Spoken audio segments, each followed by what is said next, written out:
Hello दोस्तों। आज का हमारा टॉपिक है प्रियम्बल।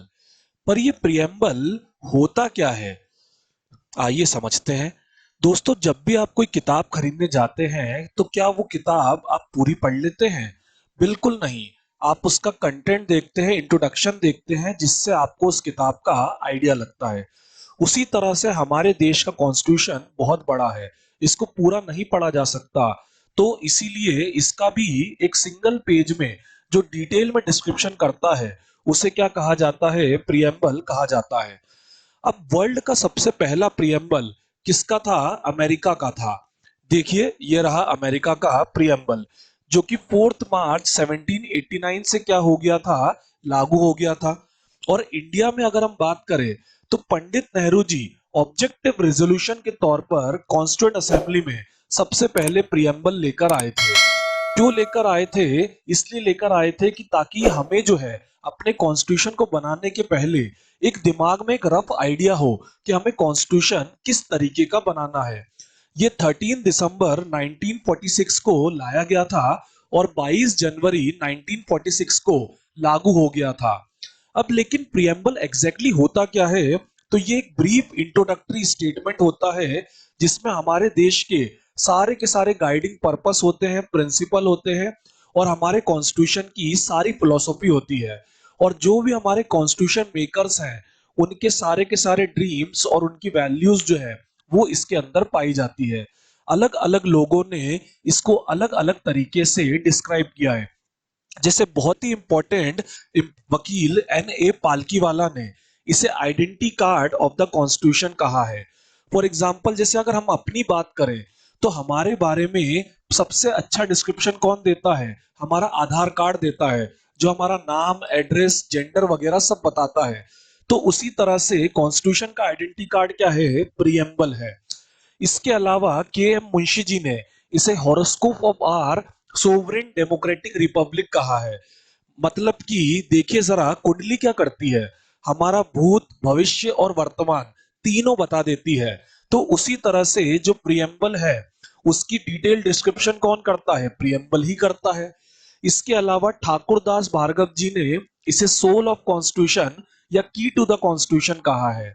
तो समझेगा फ्रेंड्स, जैसे अगर हम बात करें किसी ताले की, तो ताला जो है किससे खुलता है? चाबी से खुलता है। तो उसी तरह से जब भी हम कोई डाउट में जाते हैं कि हमारे इंडिया का नेचर जो है, हमारे इंडिया का जो स्टेट है, उसका नेचर कैसा है, तो ये डाउट हमें कहां से क्लियर होते हैं? कॉन्स्टिट्यूशन से क्लियर होते हैं। इसीलिए कॉन्स्टिट्यूशन की चाबी कहा जाता है किसको? प्रियम्बल को कहा जाता है। और मध्य प्रदेश के पहले हाईकोर्ट जज ने तो इसकी तुलना किससे कर ली थी? यूएसए के प्रियम्बल से कर ली थी। क्योंकि हमारा जो प्रियम्बल है वो लिया ही कहां से गया है? यूएसए से लिया गया है। देखिए इसकी first line, be the people of United states, और हमारे प्रियम्बल की first line, be the people of India. US की जगह बस इंडिया आ गया है। चलिए फ्रेंड्स, आगे बढ़ते हैं। अब लेकिन इस प्रियम्बल में है क्या क्या? तो फ्रेंड्स, प्रियम्बल को हम चार पार्ट्स में तोड़ सकते हैं। सबसे पहला, source of authority of the constitution. मुझे बताइए, कॉन्स्टिट्यूशन अपनी पावर्स किससे लेता है? डेफिनेटली हम एक डेमोक्रेसी में रहते हैं जहां सिटीजन्स का रूल है। तो कॉन्स्टिट्यूशन को भी पावर किससे मिलती है? हमसे, हम भारत के लोगों से, be the people of India से। इसके अलावा सेकंड चीज, हम जानते हैं कि कॉन्स्टिट्यूशन के अकॉर्डिंग भाई देश कौन चलाता है? गवर्नमेंट चलाती है। तो गवर्नमेंट क्या है? स्टेट है। तो ये जानना बहुत इंपॉर्टेंट है कि हमारी स्टेट का नेचर क्या है। तो हमारी स्टेट का नेचर क्या है? Sovereign, socialist, secular, democratic, Republic. ये देखिए, sovereign, socialist, secular, democratic, Republic. अब आप कहेंगे सर सोशलिस्ट सेक्युलर लिखा नहीं दिख रहा, तो उस पर हम आगे समझेंगे। इसके बाद ऑब्जेक्टिव ऑफ द कॉन्स्टिट्यूशन। अब समझिए, ये जो आपका नेचर है स्टेट का, ये किस लिए है? ये कुछ ऑब्जेक्टिव्स फुलफिल करने के लिए है। Justice, liberty, equality, fraternity. और ये कॉन्स्टिट्यूशन और ये प्रियम्बल कब अडॉप्ट हुए हैं? तो हमारा जो कॉन्स्टिट्यूशन है, ये 26 नवंबर 1949 को अडॉप्ट हो गया था। और इसके कुछ पार्ट्स जैसे कि प्रियम्बल उसी दिन इनेक्ट कर दिए गए थे, एक्टिव कर दिए गए थे। वापस से सुनिए, 26 नवंबर 1949, ना कि 26 जनवरी 1950। और तीन वर्ड इसमें बाद में जोड़े गए हैं, सोशलिस्ट, सेक्युलर और इंटेग्रिटी। अब आप कहोगे ये प्रियम्बल तो बहुत बड़ा है और इसमें बहुत सारे टेक्निकल वर्ड्स हैं, हम इसे याद कैसे करेंगे? सो फ्रेंड्स, आपको इसे याद नहीं करना है, इसे आपको याद मैं कराऊंगा। अब इसमें जो सबसे पहला वर्ड है वो क्या है? सोवरेन। अब समझिएगा, सालों की गुलामी के बाद इंडिया आजाद हुआ था। सो ऐसी कंडीशन में ये बहुत जरूरी था कि हम ये डिक्लेयर करें कि आज से हम अपने अकॉर्डिंग रूल करेंगे, किसी और से पूछकर काम नहीं करेंगे। सो इंडिया ने सबसे पहला वर्ड क्या रखा? सोवरेन रखा। पर आप कहोगे सर हम तो यूएन के मेंबर हैं, तो वो तो हमारी सोवरेन पावर्स को क्या करते हैं? कमजोर करते हैं। बिल्कुल नहीं, हम यूएन के मेंबर हैं पर हम उनकी सिर्फ सलाह लेते हैं। हम अपने इंटरनल और एक्सटर्नल अफेयर्स अपनी खुद की मर्जी से ही डिसाइड करते हैं। सोवरेन के बाद सेकंड वर्ड सोशलिज्म। अब ये वर्ड जो है इसका मतलब समझिएगा कि जितनी भी स्टेट है उसके जितने भी रिसोर्सेस हैं वो सारे के सारे क्या होंगे? स्टेट खुद ओन करेगा और वो क्या करेगा? बांटेगा। जैसे ये अंबानी है और एक गरीब व्यक्ति है, तो अंबानी से पैसा छीन लिया जाएगा और गरीब व्यक्ति को क्या करा जाएगा? बांट दिया जाएगा। अब आप कहोगे सर ये तो बड़ी अच्छी बात है, हम भी अंबानी बन जाएंगे। पर ये अगर हम बात करें तो ये कहीं ना कहीं किसके जैसा है? ये किम जोंग उनके डिक्टेटरशिप के जैसा है।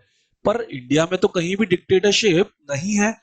तो समझेगा फ्रेंड्स, ये वर्ड इसीलिए बी आर अम्बेडकर जी ने कॉन्स्टिट्यूशन में स्टार्टिंग में जोड़ा ही नहीं था। ये word 42nd constitutional amendment act से जोड़ा गया है।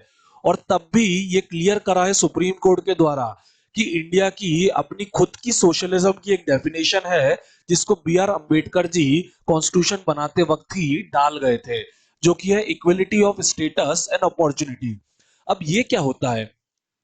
मुझे एक बात बताइए, अंबानी जी के पास करोड़पति बनने के, अरबपति बनने के जितने मौके हैं, क्या उतने मौके आपको भी मिल रहे हैं? बिल्कुल हाँ, आपको मिल रहे हैं। तो यही equality of status and opportunity है, जो कि बी आर अम्बेडकर कॉन्स्टिट्यूशन में शुरुआत में ही डाल गए थे। अब सोशलिज्म के बाद फ्रेंड्स नेक्स्ट वर्ड पे आइए, सेक्युलर। सेक्युलर का मतलब होता है कि रिलीजन और स्टेट दोनों के बीच में क्या है? डाइवोर्स है। रिलीजन स्टेट के मामलों में इंटरफेयर नहीं करेगा और जो स्टेट है वो रिलीजन के मामलों में इंटरफेयर नहीं करेगा। पर क्या हमारे यहाँ ऐसा होता है? बिल्कुल नहीं। हमारे यहाँ तो सबरीवाला मंदिर पर सुप्रीम कोर्ट सवाल उठा देता है कि आप वुमेन को क्यों नहीं एंटर करने दे रहे हो, और फिर डिसीजन भी देता है कि आप राइट टू इक्वेलिटी के खिलाफ जा रहे हो, जो कि आर्टिकल 14 में दिया है। आप इस तरह से वुमेन को एक टेंपल में एंटर करने से नहीं रोक सकते। सो इसी कंफ्यूजन को अवॉइड करने के लिए इस वर्ड को भी बी आर अम्बेडकर जी ने कॉन्स्टिट्यूशन में ऐड नहीं किया था। ये भी बाद में 42nd कॉन्स्टिट्यूशनल अमेंडमेंट एक्ट से 1976 में ऐड किया गया है। पर तब फिर सुप्रीम कोर्ट ने क्लियर करा है कि हमारे इंडिया का सेकुलरिज्म वो नहीं है जो वेस्टर्न कंट्रीज में होता है, जो नेगेटिव होता है। हमने क्या लिया है? पॉजिटिव कंसेप्ट ऑफ सेकुलरिज्म लिया है। अब वो क्या होता है? तो ये फ्रेंड्स बी आर अम्बेडकर जी ये भी कॉन्स्टिट्यूशन की स्टार्टिंग में ही डाल गए थे, जिसको वो कहते हैं liberty of thought expression, belief, faith and worship. समझिए इसको, सबसे पहले आपको आजादी है किसी भी चीज के बारे में सोचने की। सोचने के बाद आपको अपनी फीलिंग्स एक्सप्रेस करने की आजादी है। उनकी आपकी जो फीलिंग्स है उसके ऊपर कुछ भी आप मानना चाहो तो आपको मानने की आजादी है। और जब किसी चीज को हम बहुत समय तक मानते हैं तो उसमें हमारा क्या हो जाता है? कट्टर विश्वास हो जाता है। और जब विश्वास करोड़ों लोगों की शक्ल ले लेता है तो वो क्या बन जाता है? वो एक आस्था बन जाता है, वर्शिप बन जाता है, एक रिलीजन बन जाता है। और इसी के बारे में डिटेल में हमारे कॉन्स्टिट्यूशन में एक्सप्लेन्ड है, आर्टिकल 14, 15, 16 में और आर्टिकल 25 से 28 में। और इंडिया, यूएसए, नेपाल इसके कुछ प्रोमिनेंट एग्जाम्पल है। हिंदू, मुस्लिम, सिख, ईसाई हमारे देश में सब भाई भाई। तो इस तरह से डेमोक्रेट, इस तरह से सोवरेन, सोशलिस्ट और सेक्युलर, सोवरेन, सोशलिस्ट, सेक्युलर तीनों वर्ड क्या है? एक दूसरे से अच्छे से रिलेटेड है। अब इसके बाद आइए नेक्स्ट वर्ड डेमोक्रेटिक पे। अब मुझे बताइए इंडिया में रूल कौन करता है? सो वी द सिटीजन्स, हम सिटीजन क्या करते हैं? रूल करते हैं।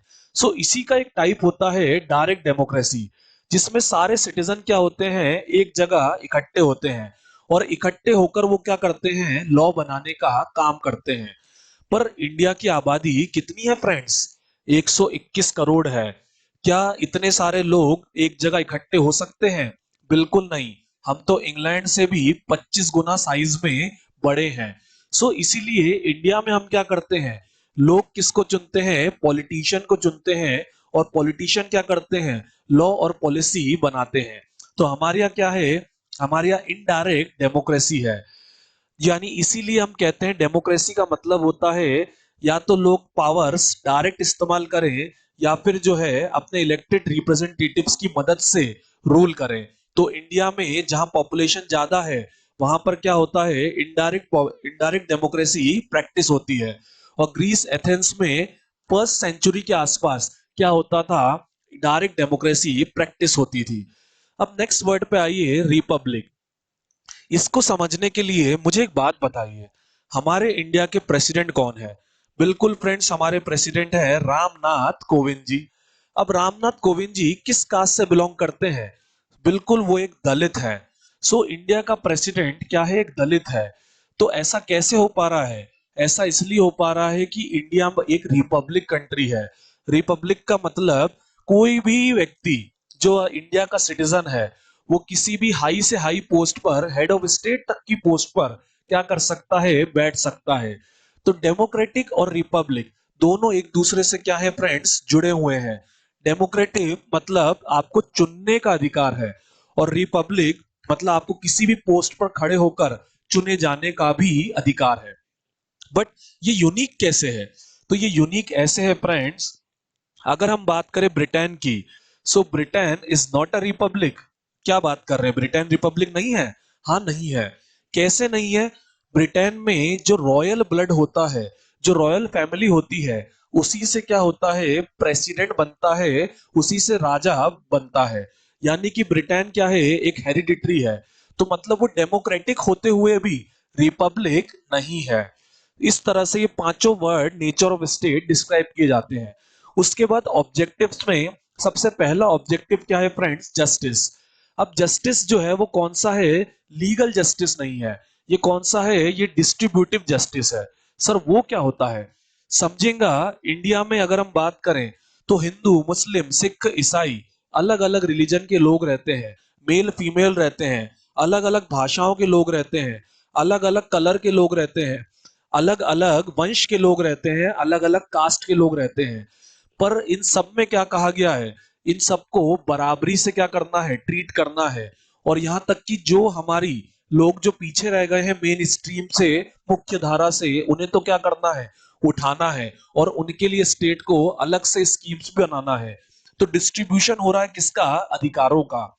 इसके अलावा सेकंड आता है पॉलिटिकल जस्टिस। ये तो आप समझ ही चुके हैं कि हर सिटीजन को क्या होगा? राइट होगा वोट डालने का और किसी भी पॉलिटिकल पोस्ट पर खड़े होने का। तो ये दोनों, चुनने और चुने जाने का अधिकार, मिलकर क्या कहलाते हैं? पॉलिटिकल जस्टिस कहलाते हैं, जो इंडिया में बहुत अच्छे से प्रैक्टिस हो रहा है। थर्ड होता है इकोनॉमिक जस्टिस। इसका मतलब होता है डिस्ट्रीब्यूशन ऑफ टोटल वेल्थ। मतलब समझिएगा कि हर व्यक्ति को, चाहे वो अमीर हो या गरीब हो, उसे काम करने का बराबर राइट मिलना चाहिए। और हर व्यक्ति को इतना राइट मिलना चाहिए कि वो अपनी लाइवलीहुड के लिए जितना जरूरी है उतना पैसा कमा पाए। पर क्या ये इंडिया में अच्छे से प्रैक्टिस हो रहा है? तो नहीं फ्रेंड्स, क्योंकि इंडिया एक रूरल कंट्री है। तो हम अभी भी इस इकोनॉमिक जस्टिस को लाने की कोशिश कर रहे हैं। पर मनरेगा एक बहुत ही अच्छा स्टेप है जिसके जरिए हमने काफी हद तक इकोनॉमिक जस्टिस लाने की कोशिश की है। इसके बाद नेक्स्ट वर्ड आता है फ्रेंड्स, लिबर्टी। लिबर्टी का मतलब होता है फ्रेंड्स आजादी, फ्रीडम। अब लेकिन हमारे कॉन्स्टिट्यूशन में इसका मतलब यह है स्लेवरी, इम्प्रिजनमेंट वगैरह, इन सब से हमें क्या है? आजादी है। और इसके अलावा बड़ी ब्यूटीफुल तरीके से अंबेडकर जी ने एक्सप्लेन करा है, थॉट, एक्सप्रेशन, बिलीफ, फेथ और वर्शिप, इन सब की हमें क्या है? आजादी है। पर ये राइट्स एब्सोल्यूट नहीं है कि आप कहो कि सर मेरे पास बिलीफ और फेथ और वर्शिप की आजादी है, तो क्या मैं ऐसे किसी भगवान की पूजा कर सकता हूं जो इंसानों की बलि मांगता है? तो ये राइट्स हमारे एब्सोल्यूट नहीं है, क्वालिफाइड है। पर ये राइट हमें मिलते कहाँ हैं? तो हमारे जो फंडामेंटल राइट्स है फ्रेंड्स, और उसमें सबसे इंपॉर्टेंट जो आर्टिकल 21 है, वो हमारा लिबर्टी का राइट जो है उसे इंश्योर करने का काम करता है। और अगर इसमें कोई प्रॉब्लम आती है तो हमारी जुडिशरी जो है वो बीच में आने का काम करती है।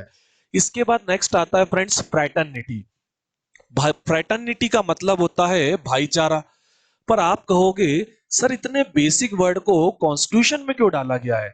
तो समझिएगा फ्रेंड्स, इंडिया जब आजाद हुआ था तो उसको हमारे जो ब्रिटिशर्स थे, हमारे नहीं, पराए ब्रिटिशर्स जो थे, उन्होंने भारत को क्या करा था, कई टुकड़ों में बांट दिया था। और कम्युनल डिस्गस्ट हमारे यहाँ बहुत ज्यादा फैल गया था। इसलिए इंडिया में, भारत में हर व्यक्ति की डिग्निटी के लिए बात करना, यानी इज्जत के लिए बात करना, और देश की यूनिटी और इंटीग्रिटी के लिए बात करना बहुत जरूरी हो गया था। इसीलिए प्रेम्बल में वर्ड क्या डाला गया, फ्रैटर्निटी डाला गया, जो कि बात करता है कि हमें पहले इंडियन बनना है, उसके बाद ही हम हिंदू मुस्लिम सिख ईसाई ऐसा कुछ भी कहलाएंगे। यानी नेशनल इंटीग्रेशन की जो गोल है उसको अचीव करने के लिए फ्रैटर्निटी वर्ड डाला गया है। अब इसी के साथ हमारे प्रियम्बल के पूरा बेसिक सीक्वेंस में खत्म होता है। पर प्रियम्बल के बारे में फ्रेंड्स दो सवाल बहुत पूछे जाते हैं। पहला, कि क्या प्रियम्बल कॉन्स्टिट्यूशन का पार्ट है? और दूसरा, क्या इसको अमेंड किया जा सकता है? सो फ्रेंड्स, अमेंडमेंट तो पहले ही हो चुका है, हम जानते हैं 42nd कॉन्स्टिट्यूशनल अमेंडमेंट। तो अब बताने की तो जरूरत है नहीं कि अमेंड कर सकते हैं कि नहीं कर सकते हैं। पर फिर भी समझिए कि बेरूबारी केस 1960 में एक हुआ था। अब इस केस में कहा गया था कि प्रियम्बल जो है वो कॉन्स्टिट्यूशन का पार्ट नहीं है और इसको अमेंड नहीं किया जा सकता है। यानी आर्टिकल 368 जिसके जरिए अमेंडमेंट की, कॉन्स्टिट्यूशन के किसी भी पार्ट के अमेंडमेंट की पार्लियामेंट को पावर्स मिलती है, वो प्रियम्बल पर लागू नहीं है। पर बाद में एक बात समझ आई कि प्रियम्बल को उसी प्रोसीजर से लागू किया गया है जिस प्रोसीजर से पूरा कॉन्स्टिट्यूशन लागू हुआ है। तो प्रियम्बल को हम कैसे अमेंड करने से मना कर सकते हैं? तो केशवानंद भारती केस में 1973 में यह कहा गया कि प्रियम्बल कॉन्स्टिट्यूशन का पार्ट है और इसे आर्टिकल 368 के अंडर अमेंड किया जा सकता है। पर इस पे कुछ लिमिटेशंस है, क्योंकि समझेगा 42nd कॉन्स्टिट्यूशनल अमेंडमेंट एक्ट में अमेंडमेंट कर दिया गया, पर इसमें कुछ लिमिटेशंस ये है कि आप जो बेसिक फीचर्स हैं उसको अमेंड नहीं कर सकते।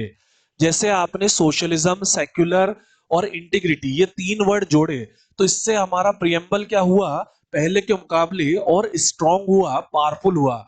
और जो पहले से बेसिक फीचर डले थे उससे इसने छेड़छाड़ नहीं करी। इसीलिए इस चेंज को क्या माना गया, बेसिक फीचर्स का ही पार्ट माना गया।